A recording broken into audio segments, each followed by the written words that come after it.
Setelah menduduki kota Probolinggo, pasukan Brigade Marinir Belanda bergerak cepat menuju Lumajang. Perjalanan mereka dihambat oleh sejumlah pejuang Probolinggo hingga ke perbatasan Lumajang.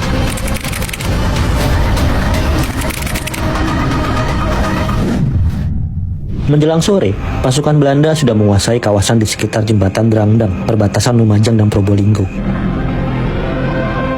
Beranjak malam, Camat Ranuyoso Cokrosuyono melintasi jembatan Drangdang untuk mengamati situasi.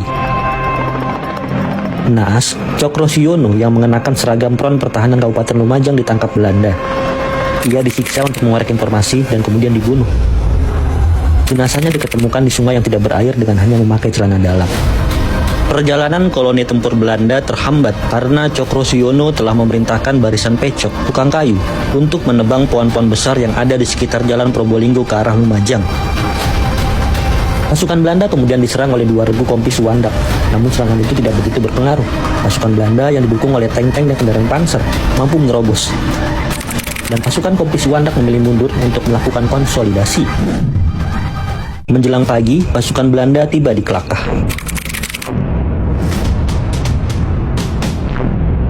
Ketika pasukan Belanda mulai melaju dan tiba di jalan silang perlintasan kereta api Kelakah, mereka langsung dibombardir metalio ringan oleh kompi Sukertio dengan kekuatan 1,5 regu. Dengan jumlah personil seadanya, serta kekurangan perlengkapan tempur, pasukan TNI tetap berjuang keras sebelum akhirnya dipukul mundur. Akhirnya koloni militer Belanda berhasil masuk ke Lumajang. Mereka mengadakan konsolidasi di alun-alun Lumajang. Sementara itu, dilakukan penembakan bagi siapa saja yang dianggap mencurigakan. Markas-markas TNI, Hizbullah, dan Laskar Rakyat lainnya terus diserbu oleh pasukan Belanda. Dari sini pasukan kemudian dipecah 3. Bagian diarahkan untuk mengamankan pabrik gula Jatiroto, bagian yang lain untuk menguasai Pronojiwo, sisanya bertahan di kota Lumajang. Pasukan yang bergerak ke Jatiroto kembali menghadapi serangan hebat dari pejuang Lumajang. Sejumlah kendaraan Belanda rusak binasa akibat ranjau-ranjau yang dipasang TNI di sekitar jembatan dekat pabrik gula Jatiroto. Akibatnya, Belanda terpaksa mengirim pasukan penjinak ranjau untuk membersihkan jalanan. Meskipun akhirnya mereka bisa menguasai pabrik gula Jatiroto. Ini adalah momen pasukan Belanda mengamankan peluru-peluru pesawat agar tidak direbut para pejuang dan dimanfaatkan sebagai ranjau darat. Sebelum pasukan Belanda bergerak ke Pronojiwo, pesawat Belanda sudah menjatuhkan bom di markas Front Pertahanan Kabupaten Lumajang dan Pasar Pronojiwo. Banyak korban berjatuhan, baik dari pejuang maupun rakyat sipil. Pasukan TNI tidak bisa berbuat banyak karena minimnya perlengkapan militer. Mereka memutuskan mundur dan melakukan long march melewati hutan dan perbukitan ke arah Malang. Untuk menghambat mobilisasi pasukan Belanda, tentara dari Zeni Pionir 22 Jatiroto kemudian meledakkan jembatan Geladak Perak yang menghubungkan Lumajang dan Malang. Namun Belanda tidak menyerah. Dengan menyandang senapan Garan M1 dan karbon M1 di bahu, mereka mengejar ke arah lereng Semeru.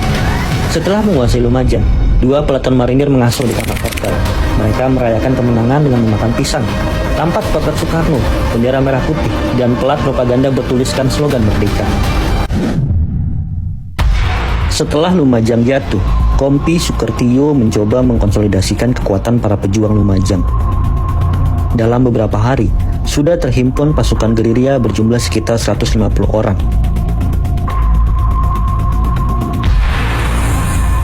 Kompi ini terdiri dari personil Batalion Lumajang Kepenggen, Mayor Santoso, Resimen Infanteri 39 Menak Koncar, Letkol Muhammad Sruji, Divisi 7 Untung Suropati, Kolonel Imam Sujai, serta sejumlah pemuda dari Laskar Rakyat. Pusat komando dibangun di Desa Uringin Sari dan pos kesehatan di Desa Tunjung Rejo.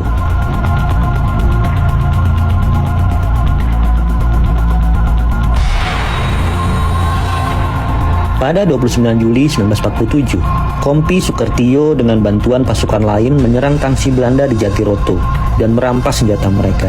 Kira-kira 1 regu tentara Belanda tewas. Kemudian Belanda melakukan pembalasan dengan mengepung Rowokakung, namun tidak berhasil menangkap seorang pun pasukan gerilya. Pasukan Belanda yang marah kemudian menangkap sekitar 15 penduduk desa dan beberapa orang ditembak mati serta disiksa. Pada Agustus 1947, terjadi serangan penghadangan yang gemilang di muka desa PP Yosowilangun.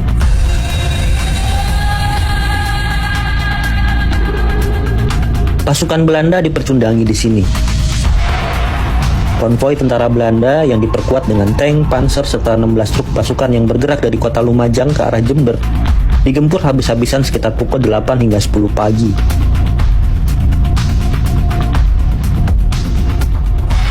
Dilaporkan, kurang lebih 50 tentara Belanda tewas dan dievakuasi pada pukul 1 siang setelah mendapat bantuan dari Lumajang.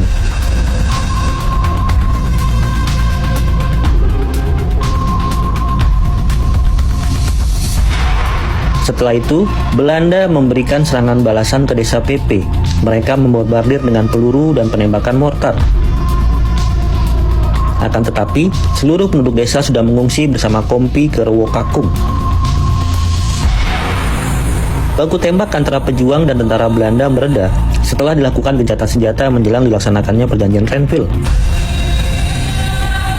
Setelah perjanjian Renville ditandatangani, semua pasukan TNI hijrah menuju daerah Republik menuju Malang, yaitu Kepanjen, Turen, Sedayu, Dampit. Tentara diangkut dengan truk-truk menuju Malang melalui jalan raya melingkar jauh melalui Probolinggo, Pasuruan, Malang, dan Pakissaji. Pusat komando berada di Dampit dan Turen.